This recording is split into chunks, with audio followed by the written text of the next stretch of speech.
Bon, ben merci d'être là, merci de nous suivre. Si vous écoutez en différé, ben on est dans nos portes ouvertes. Ça se peut que... Ah ben bonjour Lise. OK, super. Alors moi, je vais vous parler de mon projet Rosie de Noël, qui est sur toile et en panne pastel. Pour ceux qui connaissent le panne pastel, je vais vous démystifier ça un petit peu aussi, pour ceux qui le connaissent moins. Et je vais vous démontrer un petit peu comment j'ai travaillé dans ce projet-là. Un matin, j'ai oublié de me présenter. Là, si jamais il y a du nouveau monde, mon nom est Josée Cloutier, artiste peintre chez Pinceau. Et on est en porte ouverte de Noël. Alors, on présente des nouveaux projets de Noël que vous pouvez faire pour offrir un cadeau ou pour vous, pour décorer. On a plein d'idées. Il y a plein de nouveaux projets, d'anciens aussi. Et je vous parle de Rosie de Noël en panne pastel aujourd'hui. Il va rester une autre démo après moi aussi. Alors, on va tranquillement laisser les gens se brancher. Salut Daniel! Oh, super. Puis j'ai du monde en public, en classe. Alors, pour ceux qui m'écoutent en ligne, des fois, ça peut faire drôle de m'entendre parler, que je vais parler, interagir des fois peut-être avec des gens. Si vous posez des questions... Ah ben Lise, salut Lise! Si vous posez des questions, les gens vont pouvoir me les dire et je vais pouvoir répondre aussi en direct. Bonjour Maryse. Bonjour Louise. C'est super. Alors tranquillement, ça se branche. J'ai du monde en classe, fait que c'est bien plaisant. Avec on peut avoir des gens, alors on se le permet. Bon, ben, je pense qu'on peut tourner ça. Ouais. Alors, ben, là, vous la voyez, je vais vous la décrire un petit peu peut-être pendant qu'elle est au mur. C'est sur toile galerie, c'est une 16-24. Je vais juste vous montrer qu'il y a des lumières dedans. Si j'approche là dans mon sapin, vous voyez des petits trous lumineux. Il y a des lumières en arrière, comme ça, que j'ai taquées. Puis vous voyez ici les batteries en bas. Alors, ça vous donne un peu une idée comment c'est fait. On perce les trous dans la toile, puis on les fixe, puis ensuite on vient poser les lumières. Alors ça, on peut le faire assez facilement pour fixer la toile pour qu'elle soit résistante par après. Alors, c'est bon. Fait qu'on va tourner ça, puis je vous commence ça, vous démontrer un petit peu quelques techniques qu'il y a dans ça. Vous percez les trous avec quoi? Moi, je les ai percés avec un X-Acto. Et ce que je me suis rendu compte qui était bien important, c'est que votre X-Acto, la lame soit neuve. Moi, j'ai changé la lame pour une lame neuve. Ou si vous avez un X-Acto que la lame se casse, là, cassez-la. Pour être sûr que votre X-Acto, il coupe super bien. C'est quand l'X-Acto coupe pas bien, puis quand on est obligé de peser fort qu'on peut briser trop loin. Mais si votre lame coupe bien, vous n'aurez pas de problème.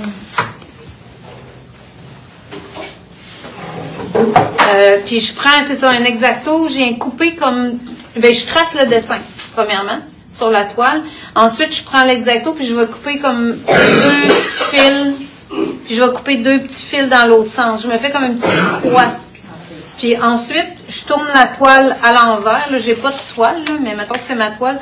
Je tourne ma toile à l'envers, je prends un pinceau, puis je rentre mon pinceau dans le trou.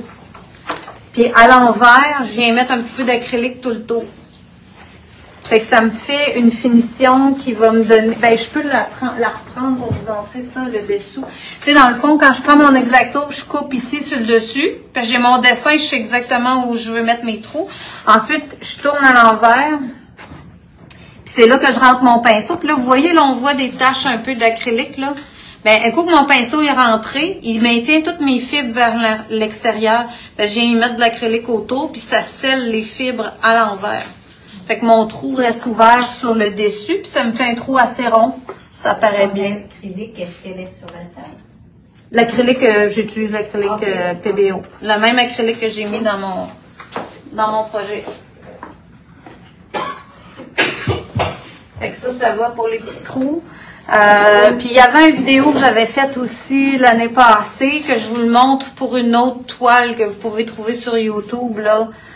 Puis voir exactement comment je procédais. Je l'ai pas refait cette année puisque c'est la même chose, là. Mais vous pouvez voir ça. Si vous abonnez sur Pinceau, le YouTube de Pinceau, vous allez trouver plein de vidéos que vous pouvez visionner. Il y en a depuis qu'on a été en pandémie. Fait qu'il y doit en avoir 200-300 ou quelque chose du genre. Ouais, c'est ça. Vous pouvez m'entendre en masse, là, puis les autres aussi. Fait que... Bon, alors là, je vais tenter de vous parler de Rosie de Noël, en tout cas de vous montrer plusieurs techniques. Là, j'aurais aimé ça vous en montrer beaucoup, mais je pourrais pas tout faire, mais je vais vous expliquer. Alors, le patron, Rosie de Noël est disponible en patron. Vous avez toutes les étapes, on le voit bien ici sur les photos, comment j'ai procédé aussi si vous achetez le patron. Et vous avez les écrits qui vous disent comment faire, vous avez la liste du matériel et vous avez le croquis, ainsi que les 2 feuilles d'impression Gelly Art que vous pouvez coller, qu'on vous a imprimé au photocopieur. Par contre, si vous voulez les faire, il faudrait vous les inventer là pour vous les faire, si vous les voulez. Excuse-moi, c'est le Gelly Art. Gelly Art, c'est une plaque de gel que vous pouvez... Ça, il y a plein de vidéos là-dessus. Tu iras voir, ça va plus t'éclairer. Je peux juste te dire que c'est un plateau en gel sur lequel on roule de la peinture et on vient créer des impressions. Je vais te montrer un petit peu dans ça. Tu vois, ça crée des impressions comme ça. Tu vois? On a un cours complet là-dessus que tu peux avoir gratuitement sur la plateforme Pinceau Thinkific. Tu vas voir exactement c'est quoi puis comment ça se fait.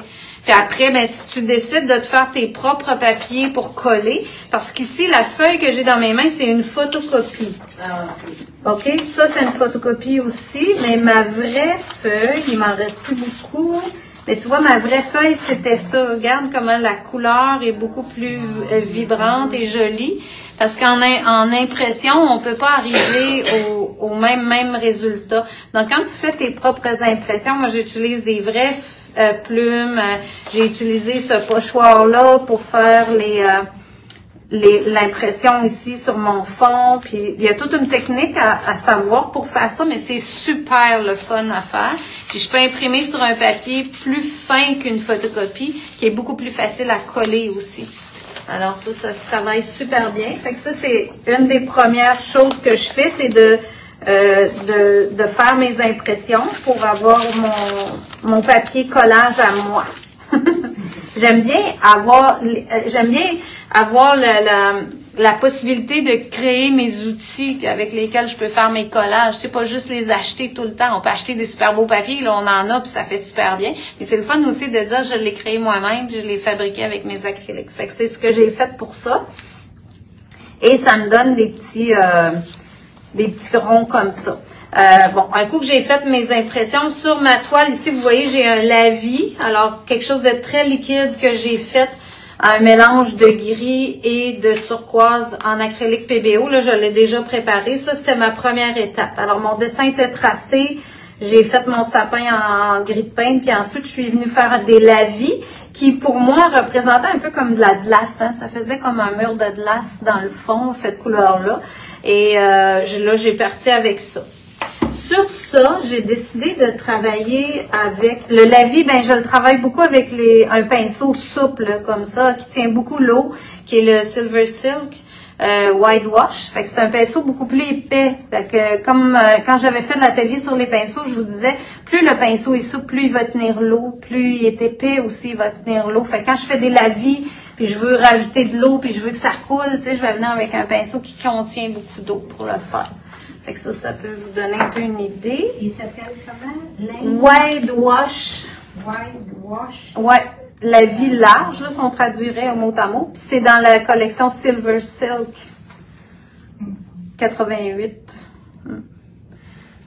Puis, mais tu sais, n'importe quel pinceau souple va faire aussi, mais tu sais, comme ça peut faire, mais c'est beaucoup plus petit. Fait que là, je dois tremper plus souvent. Bon, ben, si on a les outils, les bons outils, ben, je vous dis, utilisez-les. Parce que des fois, les gens, ils les achètent puis ils savent plus quoi faire avec. J'aime bien répéter ça.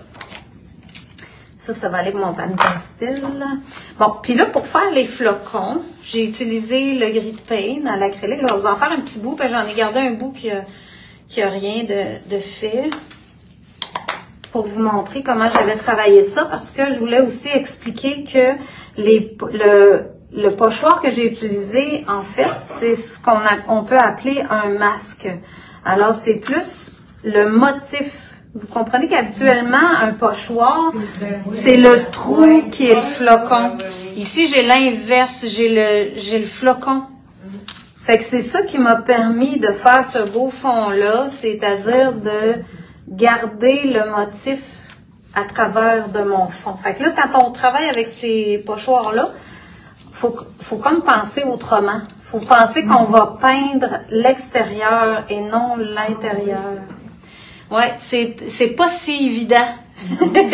c'est pas si évident de réaliser ça, que c'est ce qu'on fait. Ben, il faut que tu l'ailles essayer quelquefois. Moi, personnellement, là, je fais tellement d'essais. Si vous me suivez un petit peu quand je fais les directs pour pinceau, je fais beaucoup d'essais dans mes livres comme ça. Tu sais, ça en est un, là, que j'ai fait toutes sortes d'essais, de démos, fait que ça me permet de l'essayer ailleurs, sans stress, puis de me dire, ah, ben là, ok, c'est ça que ça fait, ah, ben là, ça, j'aime ça. Alors, je vais pouvoir m'y référer quand je vais vouloir faire dans un projet quelque chose de différent. Là, ce que j'ai fait...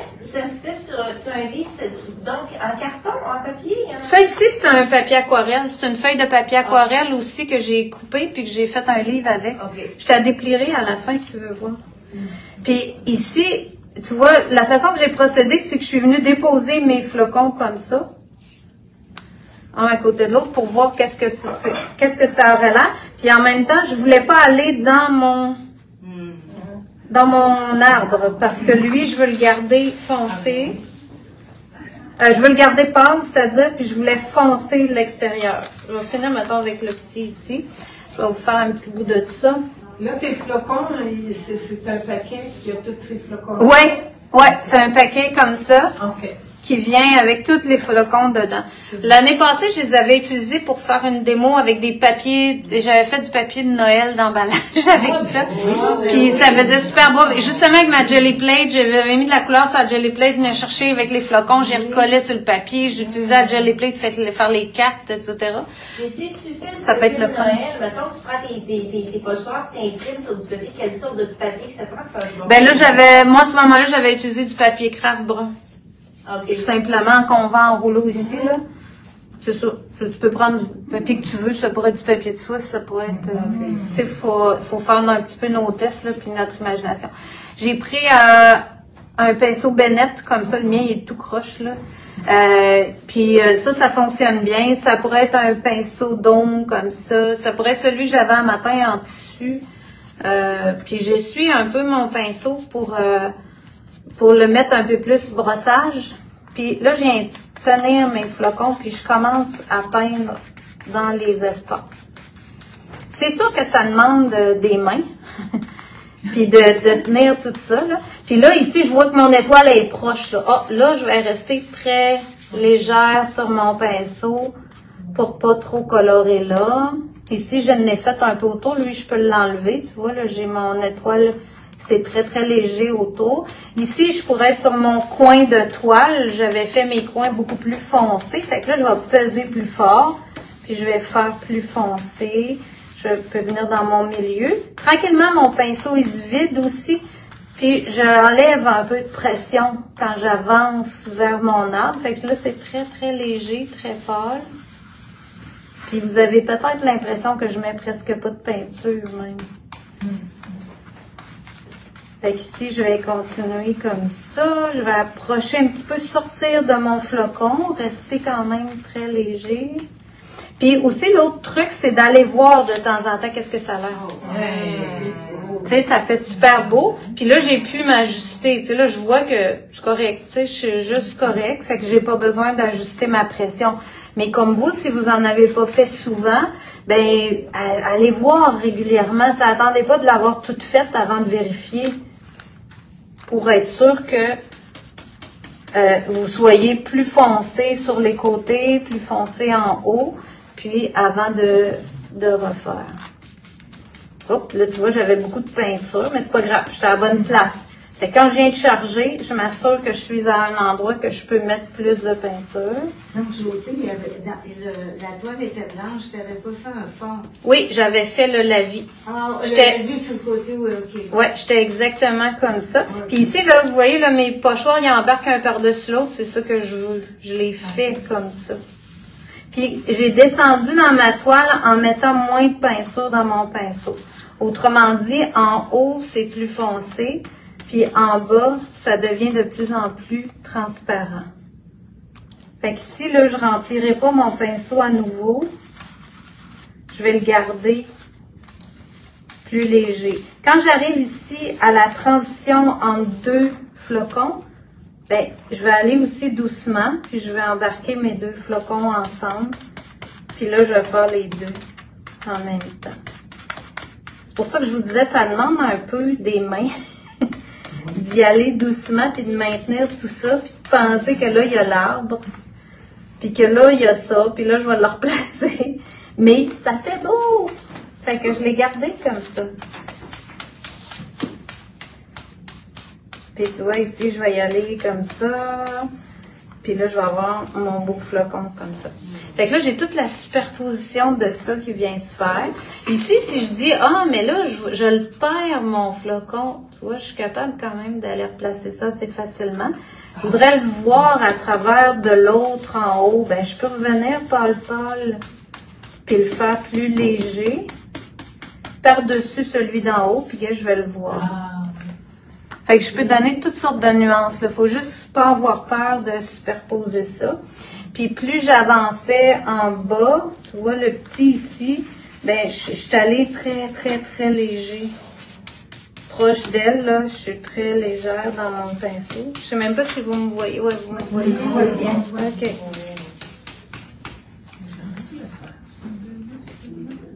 C'est comme ça. Ça, c'est toute ma préparation à l'acrylique. Fait que ici, là, c'était très léger. Là. Il y en a plus que ça, là, évidemment, mais ça vous donne un peu une idée de comment vous pouvez travailler avec ces pochoirs-là, qui sont plus des masques, comme je disais. Puis de mixer tout ça ensemble pour faire comme un fond tout mélangé de flocons qui viennent se faire dans le fond de mon projet.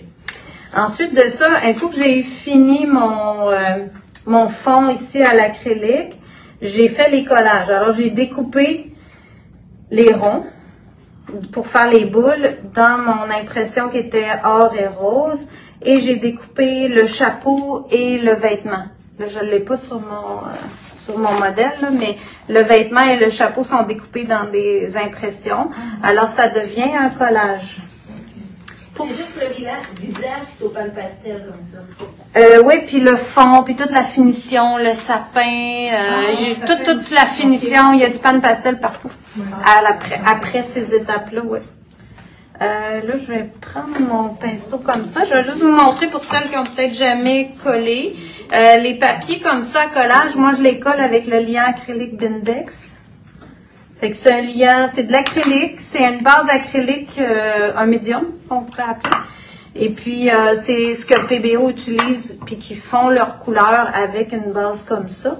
Fait que c'est très compatible avec les acryliques. Fait que j'en mets amplement.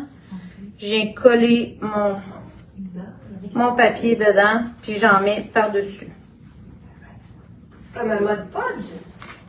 Non, c'est un liant acrylique. Mode podge, c'est de la colle. C'est pas de la colle. C'est vraiment un produit acrylique. Et travaille bien, tout. ça se travaille bien, oui. Puis ça travaille bien avec de l'acrylique par-dessus. Fait que je reste beaucoup plus compatible. J'ai pas une base de colle en dessous. Ça s'appelle le lien acrylique. Pendex. OK. Ouais. Ça va coller tout ce qui est papier assez mince, comme ces papiers-là, les photocopies, ça marche. Et si j'arrive avec des papiers ou des choses qui vont être un peu plus, je dirais, épaisses, là, ou dures, ou solides, ou lourdes, ben là, je prendrais plus un gel à ce moment-là. C'est ça, c'est quand même léger, là. C'est à peu près la texture de la peinture. Fait qu'un coup que j'ai collé ça, puis j'ai fait mes collages, j'ai fait aussi une base acrylique dans la peau. Pour ceux qui ont déjà travaillé mes petits modèles comme ça, j'ai vraiment une base acrylique en dessous de ma peau. Et là, je vais être rendue à appliquer une couche de gesso transparent, ce que je ne vous ferai pas aujourd'hui parce que vous avez déjà vu ça probablement. Là. Appliquer une couche partout. Alors, soit que j'utilise le gesso transparent. Pourquoi j'utilise le gesso transparent? Puis ça prend vraiment celui de Liquitex. C'est pas tous les gessos transparents qui ont la même texture que le gesso Liquitex. Alors, c'est celui-là que j'utilise pour le pan pastel. Je peux pas vraiment vous le montrer, mais quand vous y touchez, ça a une texture comme de papier sablé un peu. Petit papier sablé fin. C'est comme le ground pastel. C'est comme le ground pastel, OK. mais un peu plus fin que le ground pastel, je dirais. Alors, vous pouvez utiliser le ground pastel ou le gesso transparent. Ça va faire à peu près la même chose. Le ground pastel, la différence, c'est que lui, il est beaucoup plus épais. Alors, je dois le diluer pour qu'il fasse vraiment transparent et pour l'appliquer mince au pinceau. Alors, son avantage à lui, c'est que je pourrais l'appliquer à la spatule, exemple, sur un fond pour me faire une texture puis travailler au pan pastel par-dessus, ce qui peut être super intéressant. Fait que c'est pas un ou c'est pas lui qui est meilleur que lui, ça dépend de ce qu'on veut faire. Donc, si vous avez le ground pastel puis vous voulez faire ce projet-là, vous avez juste à le mettre de l'eau dedans, le rendre plus liquide puis l'appliquer. Puis si vous avez le gesso transparent, vous l'appliquez directement. OK, ça fait la différence. Le gesso transparent, non, il va même modifier votre surface, puis il va donner une texture sablonneuse pour que le pan pastel adhère à la toile. Parce qu'on n'est pas sur une surface de pan pastel quand on est sur toile. OK? Et puis là, moi, j'ai mis de l'acrylique, des lavis, du collage, du bendex, qui est brillant. Il n'y a rien qui va pogner de pan pastel par-dessus du bendex. Il faut absolument que je donne une adhérence à mon pan pastel, puis c'est ça qui va me le donner. Soit un ou l'autre, pour être capable de faire que le pastel va bien adhérer. Sinon, il faudrait que je travaille sur des papiers. Le pan pastel, il va travailler bien sur des papiers, soit des fonds. Je me souviens plus comment on l'appelle, mais on en a rentré. J'ai fait des vidéos aussi avec ça. Vous pouvez voir ça. Où j'ai travaillé sur des papiers sablés là qui sont faits vraiment pour le pan pastel. Ça a à peu près la même texture que le gesso transparent. C'est parce que je fais du pan pastel après que je viens mettre ça. OK. Après ça. Partout sur ta toile? Ou... Partout. Parce que je veux être capable de revenir partout où je veux. Pour une fois, c'est partout. Dans mes cours, je suis tout le temps en train de dire non, faut pas que tu fasses partout. Mais là, oui, parce qu'on va avoir une adhérence pan pastel à la grandeur. OK. Fait que là, je vais me libérer des médiums plus liquides. Là, je vais me faire un peu de place puis ramener ça. Et là, moi, j'avais préparé chez nous, ce côté-ci, il y a déjà mon gesso transparent pour pouvoir vous démontrer le pan pastel. Alors, le pan pastel, c'est ce que j'ai ici dans mon rack. Ici, là, les ronds, c'est les pastilles de pan pastel. Puis, je vais les utiliser avec les outils soft comme ça, qui ressemblent à des spatules, sur lesquelles je viens mettre des petites housses en éponge. Ça, c'est avec ça que je vais venir chercher mon pan pastel. Ou je peux aussi utiliser les grosses éponges que pan pastel vend. C'est une texture différente d'éponge. C'est une éponge très dense. Puis ça travaille super bien là, pour venir appliquer les couleurs. Comme le rose que j'ai dans mon fond, j'ai utilisé le rouge avec le magenta. Je peux les mélanger sur ma palette, puis venir appliquer ici directement dans mon fond, puis mélanger les couleurs. Là, si j'en ai assez, j'ai vidé sur mon linge ici. Je peux utiliser un linge bleu pour vider mes éponges, mais j'ai découvert qu'en utilisant le linge comme ça, en polyester, ça travaille super bien, puis ça vide super bien mon éponge. Après ça, je peux utiliser le médium transparent pour m'aider à étendre ma couleur, la diffuser sur ma surface. Mais là, tu n'avais pas de... Oui, je l'ai mis à l'avance. Je l'ai mis à l'avance chez moi. Ah, OK. Oui. Ton gesso transparent. Oui, tout ce bord-là en a. OK. Et après ça, je voulais vous montrer. Du transparent, il est dans la palette de couleurs, le transparent? Tu veux dire? Ben, t'as dit, moi, ça, je mets du transparent. Oui, c'est le médium transparent de Pan Pastel, Colorless Blender. OK. Faut tout le temps l'utiliser, faut tout le temps en mettre? Non, Non. j'en mets presque pas. Puis, je l'ai utilisé là parce que je voulais liquéfier cette couleur-là qui était pas liquéfiée. Je voulais la diffuser plus transparente. Fait que je l'ai mis pour étendre mon rouge et rose parce que je le trouvais trop foncé. Mais je suis pas obligée d'en mettre. Puis l'autre chose, c'est que si je trouve que je suis allée trop loin, je vais l'effacer. Ça avec quoi? Ben là, je prends une efface. J'aime beaucoup pour le Pan Pastel travailler avec la mie de pain comme ça. Parce que je peux, il n'y a aucune charpie. OK? C'est magique. C'est vraiment le fun. Puis je pourrais utiliser une efface comme ça si je voulais faire des traits, mettons, plus précis à l'intérieur de ma couleur. Ben là, il faudrait que je prenne mon pinceau éventail pour enlever les charpies. Pour être sûr que je balaye puis que je viens pas frotter avec mes mains parce que là, je vais tout réétendre. OK? On est d'accord avec ça. Fait que vous voyez, je peux avoir une ligne bien sharp, là, bien claire parce que je peux avoir une efface régulière puis venir effacer ça. Fait que ça, c'est le côté merveilleux du Pan Pastel. Dans les patrons, tu demandes un pinceau éventail, c'est pour enlever les graines? Oui, Seulement? c'est ça. Ouais. Ouais. Mais il faut que tu prévois quelque chose. Fait que moi, il faut que je le marque dans le patron, tu sais. Si je vous le marque pas, tu vas arriver en cours, tu n'auras rien pour balayer. Ah, OK. Tu vas me dire, ben, c'était pas marqué. Faut que je marque quelque chose. Fait que je vous marque ça. Mais c'est ce que j'utilise moi. Fait que je vous marque ce que j'utilise. Fait que là, ici, un coup que j'ai fait ça, ici, j'ai déjà fait une première étape de Pan Pastel dans mon visage. Je vais aller vous faire, mettons, avec la grosse éponge aussi. Là, j'avais appliqué un peu de turquoise dans le fond de mon arbre pour le teinter ici, lui. Plus turquoise, je suis restée un petit peu à l'intérieur, puis je suis toute venue embarquer du Pan Pastel là-dessus. Excuse-moi, Pour le je faire, dis, la plupart turquoise. des couleurs que tu utilises sont dans le kit de base de... Dans celui-là, j'en ai 5 qui sont dans le kit de base, Oui. puis 5 qui ne le sont pas D'accord. dans ce projet-là. Ok. Comme ça. Mais c'est très avantageux d'acheter le kit de base. Il y a le kit, Oui, je vous encourage à l'acheter parce que ça revient beaucoup moins cher que de les acheter à l'unité. Ouais. Vous voyez ici, là, j'ai pas de fond de pastel, ça colle pas. C'est vraiment de ce côté-là que je l'ai, puis c'est là que ça colle bien. Fait que ça, c'est vraiment important d'avoir votre fond pastel. J'ai comme pas pensé. Puis là, dans mes boules, je veux pas les colorer, eux autres. Là, j'ai passé par-dessus. Fait que je peux revenir puis tout effacer. Là où je veux pas en avoir. Tu sais, fait que je peux tout mettre... je peux vraiment travailler facilement puis venir réeffacer les choses que je veux effacer. Ce que tu appelles de la mie de pain, là, C'est c'est ça. vraiment ou c'est de quoi qu'on achète. C'est une efface. Après, C'est une efface qui s'appelle comme ça. Ce qu'elle permet de faire, c'est que quand je les salis, là, tu sais, mettons que j'en l'enlève encore ici, tu vas voir, elle vient rose. Et là, je peux la pétrir. C'est une gomme pétrie aussi qui appelle, il y a deux, trois noms à ça. Ils utilisent beaucoup ça en dessin avec le fusain aussi. C'est souvent vu sur ça. Oui.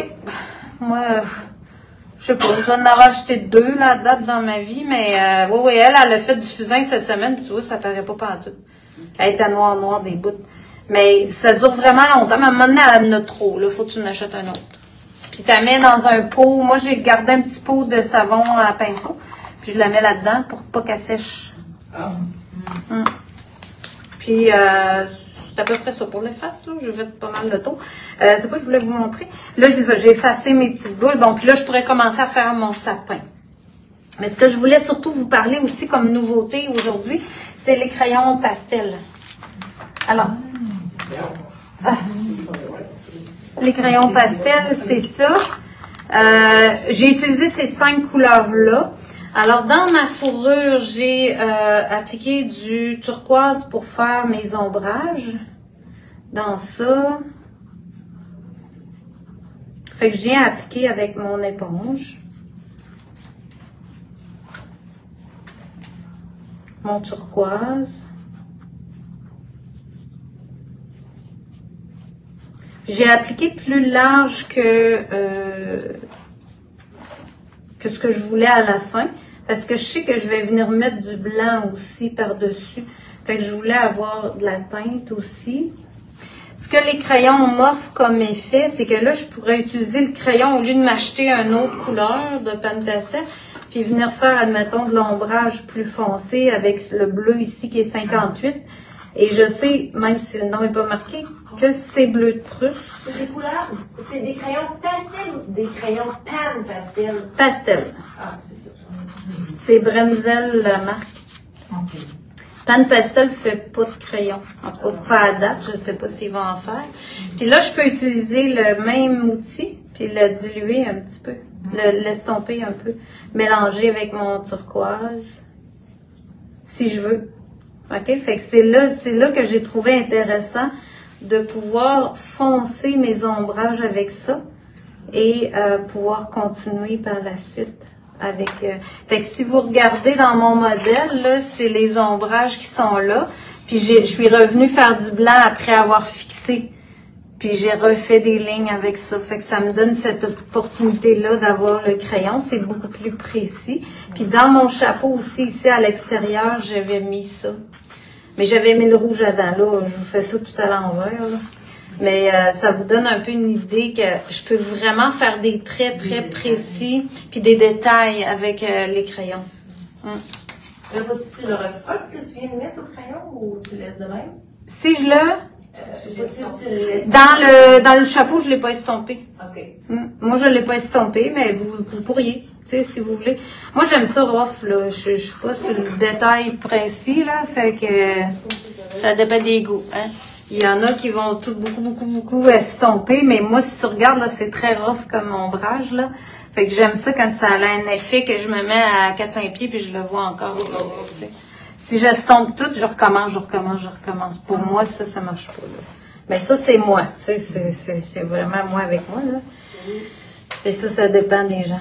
Puis après ça, dans les yeux, ce que je voulais vous montrer, c'est un peu les yeux, quand je les ai faits, ce que j'ai trouvé le fun avec les crayons pastel, c'est de pouvoir venir faire des petits détails. Alors, quand je fais mes yeux, vous êtes habitués que j'ai beaucoup travaillé avec le crayon fusain aussi. Fait que j'ai retravaillé avec ça. Puis, je viens faire mon œil comme ça. Ma pupille.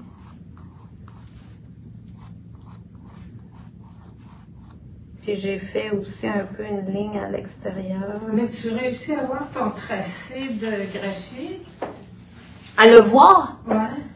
Ben, j'ai pas besoin de le voir, j'ai déjà mes contours. Ah, oui, ben c'est bonne, elle. OK. Non, mais je veux dire,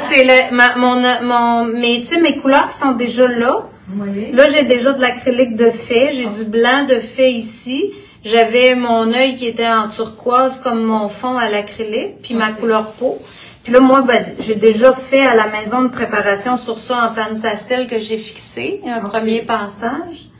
Fait que j'ai déjà tout mon contour. OK.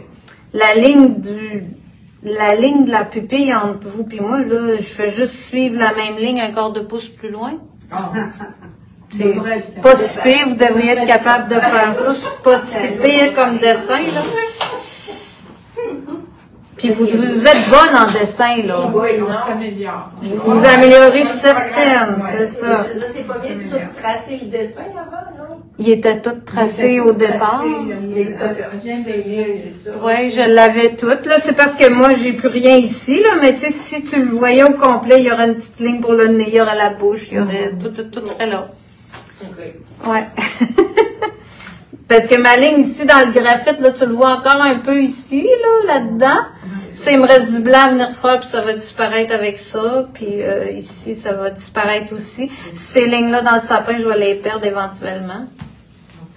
OK. Là, après ça, j'ai travaillé beaucoup avec les estompes pour estomper mon fusain. Fait que je viens estomper ça. OK, mais c'est ça. On a des estompes. Oui, mais là, si on s'en sert pour nos dessins, est-ce qu'on peut s'en servir aussi pour Ben, pourquoi pas? avec notre pastel ou ça va salir nos estompes? Ça, c'était du... Ben moi, ça c'est votre goût, à votre goût là. Moi, ça s'aiguise là, Oui, c'est vrai. ça se travaille, puis ça coûte pas très cher non plus. Tu peux peut-être en avoir un paquet pour ton pastel, un paquet pour. C'est ça, je me disais. Ça dépend de vous. Puis moi, je les essuie comme j'essuie les quand j'en ai trop. Puis j'ai estompé cette ligne-là pour faire l'ombrage dans l'œil. OK. Après ça, je peux m'ajuster avec ma gomme mie-de-pain. C'est la même chose que tantôt. Tu sais, je peux ajuster mon dégradé avec ça. Puis là, ben, j'ai travaillé beaucoup avec, justement... Ah, j'avais pas fait ma ligne l'autre bord, regardons ça. OK. Voilà. Puis là, on va revenir avec le fusain par après. Mais ce que je voulais vous montrer, c'est que je suis allée travailler avec mes crayons comme ça pour faire mes petites lignes. Fait que, tu sais, je peux être très, très précise, là, avec ça. Hey, vous avez pas vu de questions? Il n'y a rien en bas. Il y a eu rien, Ça n'a non? pas passé, que ça n'a pas marché. Ça n'a pas marché, c'est vrai? Non, on n'a plus aucun commentaire. Aucun commentaire, c'est bizarre. OK, ben écoute, donc j'irai répondre après.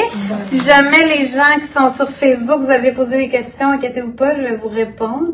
Puis je suis revenue faire des petites lignes jaunes. Regarde comment ça sort avec le jaune. Mais je pourrais pas faire ça avec le pan pastel, tu sais. Donc là, ça me donne cette opportunité-là. Avec le bleu, je suis revenue à l'extérieur. C'est des crayons pastel. Moi, j'en ai, mais c'est pas la marque qu'elle a nommée. Mais ils ont ici. Ceux-là, oui. Mais vous pouvez utiliser les vôtres, hein. Il n'y a rien... Quand t'en as pas, ben t'en achètes. C'est ça, c'est...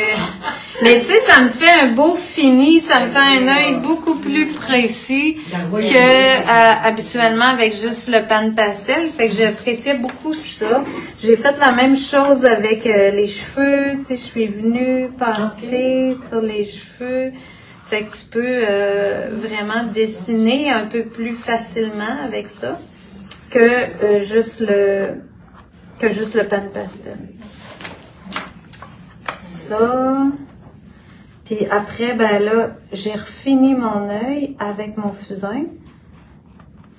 Puis là, ben si j'ai pas besoin de les estomper, je les estompe pas. Là. Comme ces lignes-là, je préfère les garder vraiment telles quelles. Puis je viens refaire mon œil avec mon fusain. Puis là, c'est là que je viens créer aussi les cils. Moi, j'ai oublié ma petite ligne de paupières.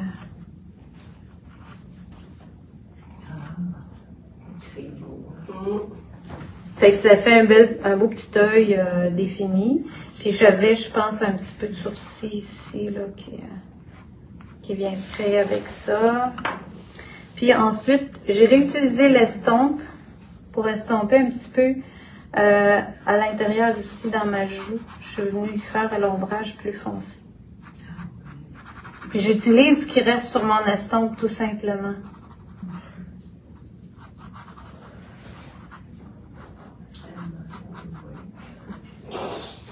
Voilà.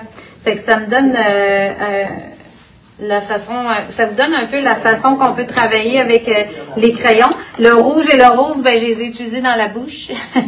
Sa petite bouche. Puis j'ai utilisé le jaune et j'avais aussi le crayon blanc qu'on a depuis longtemps. Là. Vous utilisez peut-être ça, le crayon blanc général. C'est sûr que Brenzel, il doit avoir du blanc aussi, là. Mais comme j'avais déjà le général en blanc, ben, je l'ai utilisé. Puis c'est ça que je suis venue mettre dans mes boules. Un peu, il y a ici, là. De ce bord-ci, j'ai du fond pastel. Fait que ça, je suis venue à la fin dans mes boules comme ça, avec ça. Puis là, je peux utiliser le rouge ou le rose. Puis c'est là que j'ai rajouté de la dimension, puis des détails avec ça. Fait que ça m'a donné vraiment un autre aspect à mes dessins dans ça. Ça fait à peu près le top. Je n'ai pas parlé du fixatif. Là, c'est sûr que là, je n'avais pas fixé en étapes, mais j'aurais pu fixer aussi en étapes. Je vais vous montrer aussi mon autre petite découverte que j'ai utilisé, comme les paquets d'estampes, là, on en a avec différentes grosseurs aussi. Vous voyez, ça, c'est 6 $, là, ça revient quand même pas super cher. Ce que j'ai pensé, que j'ai fait quand j'ai fait ce modèle-là, c'est que j'ai utilisé mon pan pastel avec l'estompe. Je suis venue le chercher avec l'estompe. Fait que ça peut être intéressant aussi pour travailler plus précisément. Comme pour venir travailler avec ça, là. Plutôt que la grosse éponge. J'ai bien aimé ça. Fait que ça, j'étais contente d'avoir découvert ça. Puis là, à l'étape où je suis là, pour le pan pastel, je fixerais. Pour pouvoir revenir faire peut-être un autre passage de fusain ou une autre étape de pan pastel par-dessus ça. Tu mettras un fixatif? Oui, là, j'utilise le fixatif naturel Spectrafix pour fixer. Alors, soit vous achetez la bouteille comme ça, qui a juste la pompe, mais moi, je vous conseille vraiment d'avoir une pompe comme ça. Soit que vous l'achetez avec déjà l'étiquette dessus et la bouteille à pompe, puis par après, vous rachetez juste les refils. L'avantage de cette bouteille-là, c'est que si j'en fais un jet comme ça, là, vous voyez, ça fait vraiment une brume. Fait que ça fait comme un spray aérosol, mais c'est un produit liquide qu'il y a dedans. Fait que si on en met une petite couche fine comme je viens de faire là, je dois faire à peu près 2 à 3 jets sur ma toile, tout simplement. Faut pas qu'il y ait de gouttes, faut pas qu'il y ait d'eau, faut pas qu'il y ait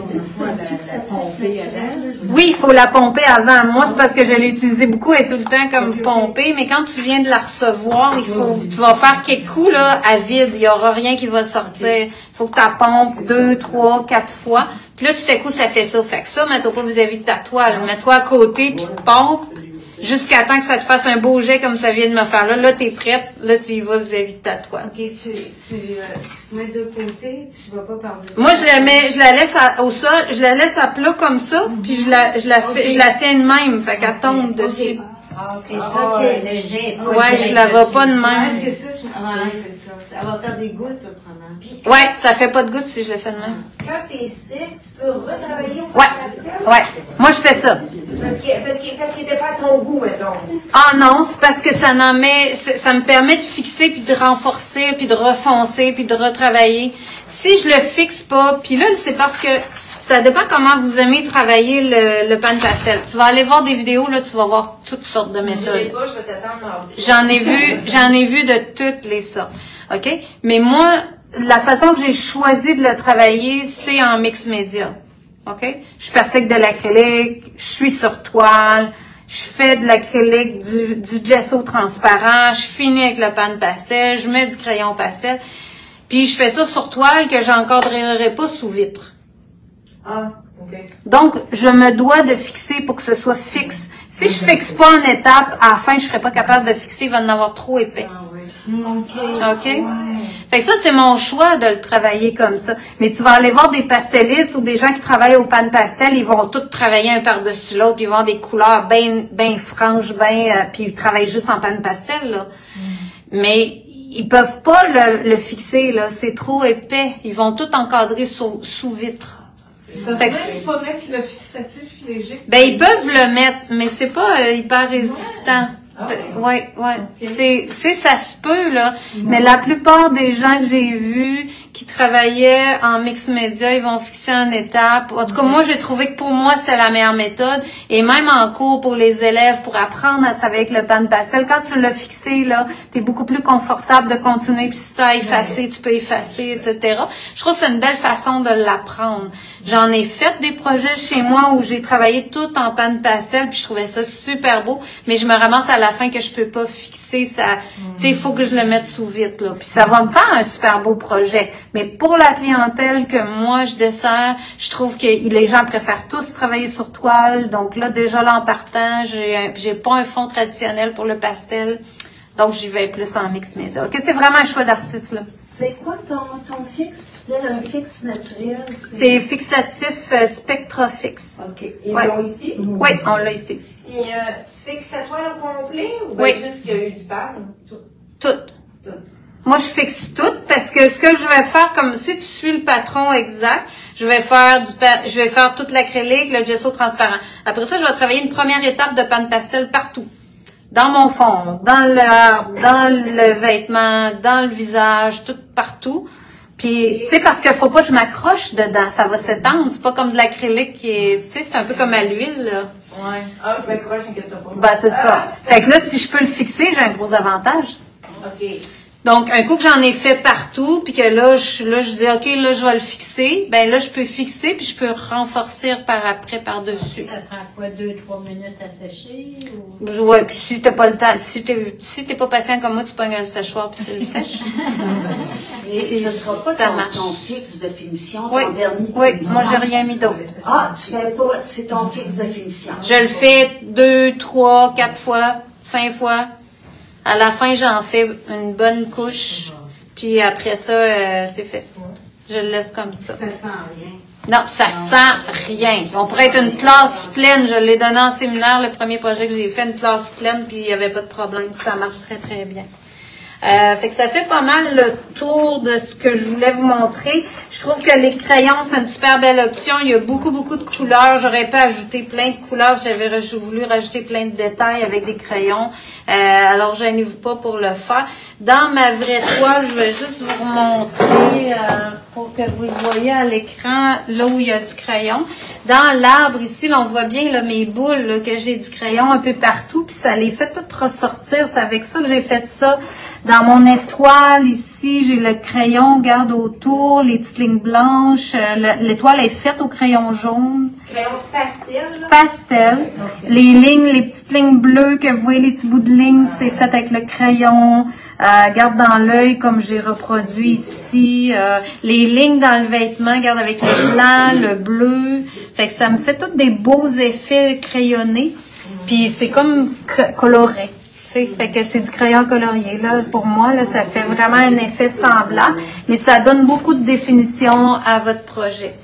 Fait que ça fait pas mal le tour là, de ce que je voulais vous montrer, puis vous parler, puis je vous souhaite un joyeux Noël.